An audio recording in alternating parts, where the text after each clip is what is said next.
Boa noite, Felipe. Vitor Nicolau, da Flamengo TV. O Fluminense havia vencido o Flamengo na última disputa entre os times, numa estratégia, ao meu ver, muito parecida. Você acredita o resultado de hoje mais a uma circunstância, gramado pesado, duelos físicos, início de temporada, ou talvez a mesma estratégia tenha sido deficiente de novo? Não, são dois jogos que tiveram um contexto muito diferente. O jogo do ano passado, se vocês forem olhar, também teve um contexto muito difícil para a gente. Eles jogaram com o time completo, nós não. Hoje também foi um jogo descaracterizado por esse sentido, até nas trocas. E um jogo equilibrado, um jogo igualado, onde tivemos chance para começar a abrir o placar, eles também, e acabaram abrindo o placar, a partir daí ganharam muita confiança. Conseguiram fazer o segundo gol de escanteio, mas, como eu falei, um jogo equilibrado, que foi resolvido nos mínimos detalhes, que precisamos treinar, talvez por falta de treino. Felipe, boa noite. Rodrigo Cerqueira, do Grupo Globo. Desde que você assumiu o Flamengo e quando iniciou a temporada passada, com relação ao Campeonato Brasileiro, você sempre deixou claro que era um campeonato de regularidade, né? Que o campeão seria aquele que tivesse mais regularidade. Para esse ano, com esse calendário bem misturado, né? Supercopa, Carioca, Brasileiro já começando, você acha que essa regularidade ela pode ser mais difícil de ser alcançada e alguma surpresa acontecer por conta principalmente dos times que estão jogando Libertadores também, vão encavalar jogos atrás de jogos? O Flamengo joga agora contra o São Paulo, depois Supercopa, depois joga de novo no Brasileiro, ou seja, é um bem diferente do que foi ano passado, né? O ano passado também, um contexto super difícil. O grande desafio do treinador e dos clubes brasileiros é encaixar tudo o que você quer no meio do calendário que é totalmente recheado de jogos, na qual é um privilégio poder jogar Libertadores, poder jogar finais da Supercopa. Para jogar a final da Supercopa você tem que ganhar um título. Para poder jogar a Recopa, para jogar a Recopa você tem que ganhar ou a Libertadores ou a Sul-Americana, portanto é um privilégio ter esse calendário recheado. E o que vai determinar muito é a força do elenco, do grupo, né? Então, eu acredito que todos os times, todos os clubes vão passar por dificuldade nessa maratona de jogos. E nós temos que estar preparados e estamos com um elenco muito forte. Felipe, boa noite. Pablo Rua aqui do Voz do Ninho. Felipe, você vai ter 2 jogos agora bem difíceis, né? Contra o São Paulo e depois contra o Corinthians. Como que está a preparação, a condição física dos jogadores hoje? A gente notou ali que o Pedro joga 45 minutos de novo, o Alexandro. Você já pensa a força máxima contra o São Paulo, com o Jorginho, o Arrascaeta, esses jogadores retornando? Como que está hoje a condição física dos seus atletas? A condição física a gente vai ganhando a forma perfeita, competindo, ganhando minutos, né? Foi o caso de muitos jogadores que jogaram hoje, como você bem falou do Pedro e o Bruno, jogaram 45 minutos cada um, outra vez que já estava combinado, entre aspas. Alexandre só ia jogar 60 minutos, Varela só podia jogar 30 minutos, então foram trocas condicionadas, já combinadas antes do jogo, com a preparação física, e esperamos chegar contra o São Paulo com um número de jogadores, com maior número de jogadores perfeitos fisicamente. Felipe, aqui, a derrota de hoje complicou muito o Flamengo no Campeonato Carioca, depende agora de outros resultados para não ter que disputar um quadrangular e ter mais 2 jogos numa temporada que o calendário já está completo. Queria saber o quanto isso te preocupa, você que está sempre focado no calendário, está sempre olhando isso, quanto a possibilidade de ter mais 2 jogos preocupa você e pode também atrapalhar o seu trabalho nesse início de temporada, visto que o Brasileiro já começa na quarta-feira. Obrigado. Bom, é uma possibilidade, temos que pensar em vencer o próximo jogo e, como você bem falou, depender de resultados, né? Mas só depois que acabar essa fase de grupos aí do Carioca que podemos pensar no que aconteceu. No momento, a única coisa que está na minha cabeça é o jogo do São Paulo, que eu começaria a preparar a partir de amanhã. Vamos analisar o jogo de hoje, com certeza temos muitas coisas que evoluir, melhorar, corrigir. A derrota principalmente nos deixa essas lições e para chegar o melhor possível no São Paulo e no jogo da Supercopa, e já quando chegar o jogo do Carioca já pensaremos na estratégia melhor para poder vencer e fazer boa campanha. Boa noite, Felipe, aqui, Cidão Marinho da Litoral News.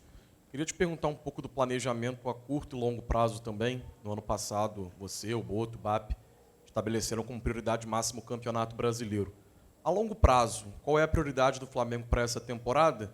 E nesse curto prazo também, né, tem essa questão do campeonato estadual, muito difícil, uma classificação, tem que depender dos resultados, mas tem 3 competições ao mesmo tempo, que o Carioca continua independente do resultado de classificação ou não, porque tem esse grupo X.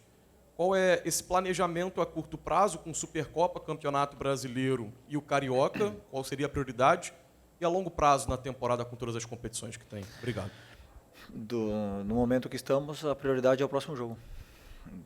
Vamos começar o Brasileiro, a prioridade é vencer o jogo do Brasileiro. Um título lindo, que é o da Supercopa. Já temos, se eu não me engano, 4, né? 3. Certeza? Mas antes não teve uma lá atrás? Não, né? Estou enganado, né? Não, desculpa. Ah, tá, ok, desculpa. Então, temos 3, temos uma oportunidade linda de conquistar títulos e o planejamento agora é deixar os jogadores na melhor forma física e competir da melhor forma também para poder lutar por tudo, que é o que queremos. A prioridade sempre do clube são as grandes competições, Brasileiro e Libertadores, mas com o elenco que temos, com certeza vamos tentar disputar todas. Felipe, Roque, coluna do Fla. No jogo contra o Vasco, eu te perguntei, você elogiou muito a atuação do Flamengo, falou sobre ter sido uma grande atuação, mas que tinha pontos de melhoria. Agora você acabou respondendo que na derrota esses pontos ficam mais expostos. Desses pontos de melhorias, qual que mais te incomodou no jogo de hoje, tendo em vista que o Flamengo teve muita dificuldade na saída de bola? Qual foi o ponto que mais te incomodou no jogo de hoje contra o Fluminense? Não, a dificuldade na saída de bola tem muito mérito da defesa do Fluminense, pela forma que eles defenderam. Mas, como eu falei, o jogo teve um contexto muito diferente do que era. Tivemos algumas saídas boas, soluções boas, encontramos, mas é um adversário que dá prioridade na fase defensiva, portanto, é um adversário muito difícil de superar. Então, como eu falei, a partir de amanhã também analisaremos o jogo, que da mesma forma, por exemplo, que eu elogiei muito, mas com certeza tinha coisas que corrigir contra o Vasco.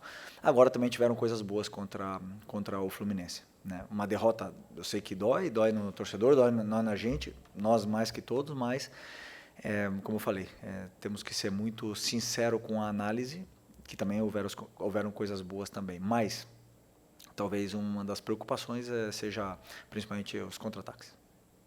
Felipe, boa noite. Fábio Torres aqui, canal Deco SRN. Felipe, hoje o meio de campo foi formado por Everton Araújo, Alan e Carrascal. E, sendo assim, eu vi, pelo menos, né, a dificuldade do Flamengo de sair jogando, porque os dois volantes são 2 volantes que não são tão verticais. E acabou que o Carrascal ficou muito sobrecarregado. Com relação a isso, você pensa, daqui para frente, quando tiver algum problema com os seus meias, ter uma outra formação tática? E uma outra pergunta, por que da inversão de posicionamento do Léo Ortiz com o Vitão no segundo tempo? Dentro do jogo de hoje, nós alteramos a nossa formação. Em alguns momentos, jogamos... Bom, não vou descobrir nada, mas mudamos a formação para tentar dar uma facilidade, mais tempo para os jogadores. E essas variações elas estão no jogo, no meio do jogo, mesmo com os mesmos jogadores no campo, né? E os jogadores que você citou eram jogadores que estavam disponíveis e junto com a preparação física, os que eram indicados para começar o jogo de hoje. Depois o que você falou, que eu não lembro? A inversão do Léo, eu queria gerar outro tipo de vantagem com o Vitão na direita e o Léo na esquerda. Felipe, tudo bem? Boa noite. Gabriel Orfan, canal Paparazzo Rubro Negro. Felipe, eu queria te perguntar sobre 2 jogadores em específicos. O primeiro que fez a sua estreia hoje, né, o Ander, o goleiro. Eu queria que você analisasse a primeira partida dele, uma partida que não é fácil, um clássico. E o outro jogador que eu queria te perguntar é o Ayrton Lucas, que não foi relacionado contra o Vasco, hoje também não. A imprensa teve acesso a um pouco do treino no Ninho na última semana, se não me engano, sexta-feira. E, pelo menos no tempo que a gente estava no Ninho, a gente não viu o Ayrton Lucas fazendo o aquecimento. Queria saber o que está acontecendo com o Ayrton Lucas, se tem alguma atualização sobre ele. Obrigado. Quem pode te falar isso é o médico. Ele está na fase final do tratamento da pubalgia que ele teve e já deve retornar com o grupo a partir da semana que vem. E o André, uma estreia difícil, estrear no Fla-Flu, mas eu gostei bastante do jogo dele. Muita coragem para jogar, muita qualidade para jogar também, até alguns momentos coragem excessiva, mas primeiro está aí, a coragem e a qualidade. Depois tem alguns ajustes que a gente vai corrigir, tentar dar mais facilidades para ele quando ele tiver que jogar, mas gostei bastante da estreia, bastante seguro, vários chutes de fora da área mesmo, com o campo bem molhado e essa bola que também é um pouco mais pesada, segurou firme, então feliz com a estreia dele. Felipe, Raíza Simplício aqui. Felipe, a gente viu, né, esses 2 jogos, o Emerson Royal, Samuel Lino, foram jogadores que terminaram a temporada um pouco criticados pela torcida. A torcida, às vezes, parece que não tem muita paciência com esses jogadores. O quão difícil é para você e também para esses atletas ter que jogar sem estar num ritmo ideal ou muito antes do planejado? Quanto isso atrapalha para esses jogadores que já não têm assim tanta confiança do torcedor, tanta paciência do torcedor?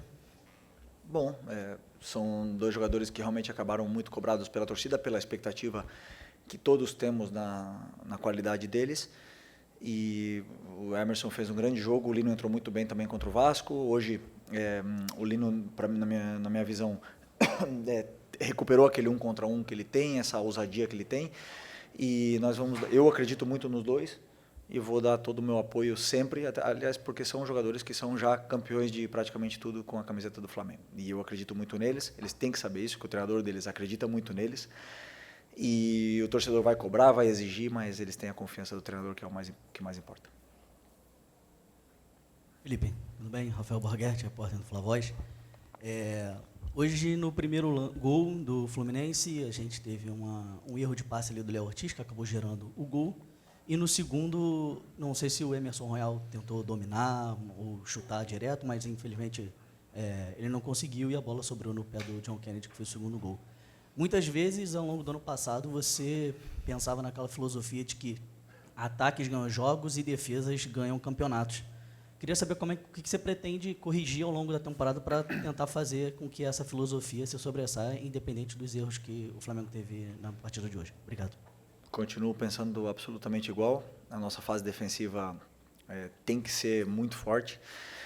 Como você bem falou, o primeiro gol deles foi uma perda da bola. Os meus jogadores, eles têm que saber que eles podem perder a bola, porque eu peço para eles fazerem as coisas, para eles tentar arriscar passe, para eles tentar jogar para frente. E já no primeiro tempo já tivemos algum aviso, né, de perca de bola e alguma situação assim perigosa, e no segundo tempo gerou o gol.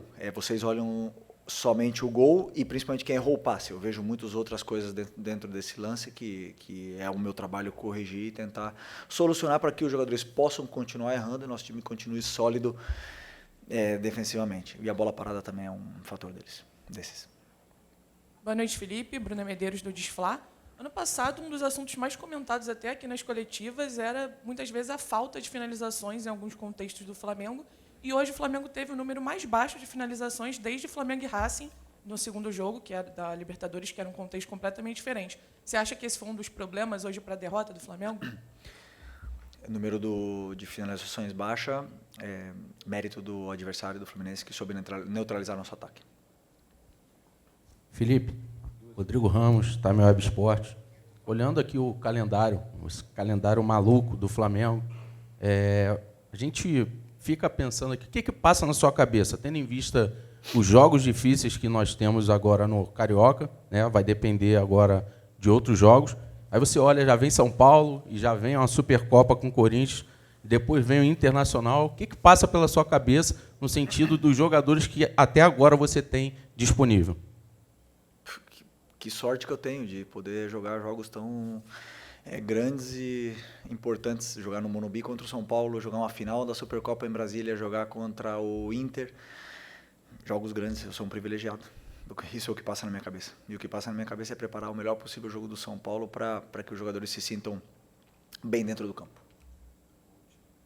Felipe, boa noite. Pedro Ramos, da Sintonia Esportiva. No jogo contra o Vasco, eu te perguntei sobre o Léo Ortiz entrando como volante. Você comentou sobre o Michael, que havia treinado muito bem como volante, e acabou repercutindo um pouco essa sua resposta durante a semana. Eu queria voltar nisso, se você continua avaliando o Michael essa semana como volante, se você tem pretensão de escalar nas próximas partidas, quem sabe ele como volante, até porque, brincadeiras à parte, a torcida até comentou que só faltava você fazer com que o Michael virasse o novo Busquets. Mas, brincadeiras à parte, queria saber quais são os seus planos para o Michael e também por que ele não entrou como volante hoje. Obrigado. Não, o Alan estava disponível para o jogo de hoje e o Everton, 2 volantes naturais. O Eric poderia jogar 45 minutos. Foram jogadores que estavam disponíveis. Eu não gosto de improvisar, mas o Michael é um grande jogador que, como eu bem falei, treinou bem, mas não quer dizer que vocês sabem bem a importância que eu dou para essa posição.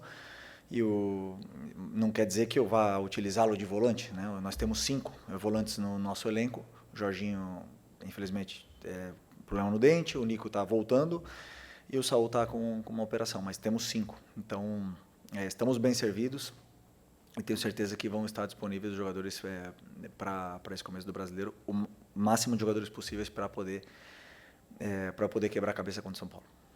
Obrigado. Boa noite.